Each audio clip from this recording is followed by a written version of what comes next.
Mga ka-farm, madalas itanong sa amin dito sa Kay Into Farm, bakit hito? Ano ba talaga ang hito? Ngayon, sasagutin natin yan simple diretso at pangtotoong buhay. Ang hito ay isang uri ng isda na matibay, mabilis lumaki. At kayang mabuhay kahit sa hindi perpektong kondisyon ng tubig. Kaya kahit mababaw o medyo maitim ang tubig, kaya niyang mag-survive. Meron itong hasang at balat na tumutulong sa paghinga, kaya kahit mababaw o medyo maitim ang tubig, kaya niyang mag-survive. Bakit hito? Una, madaling alagaan. Hindi kailangan ng mamahaling equipment. Pangalawa, mabilis ang tubo. Sa tamang alaga at pagkain, pwede mo na itong anihin sa loob lang ng ilang buwan. Pangatlo, malakas ang demand.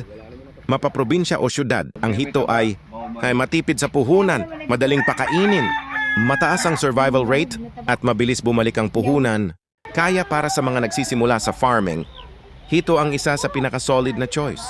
Sa Kay Into Farm, hindi lang kami nag-aalaga ng hito. Nagbabahagi kami ng kaalaman para sa kapwa ka-farm.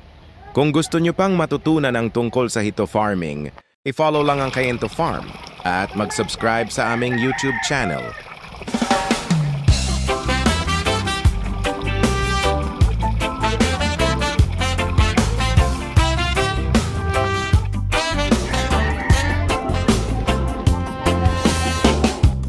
Maaga pa, amoy lupa pa,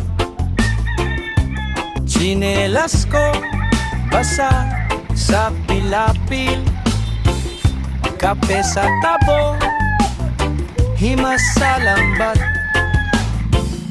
Kamusta na kayo? Tanong ko sa palaisdaan. Hito sa Kay Into Farm, dito tayo aasenso, dahan-dahan lang. Hito sa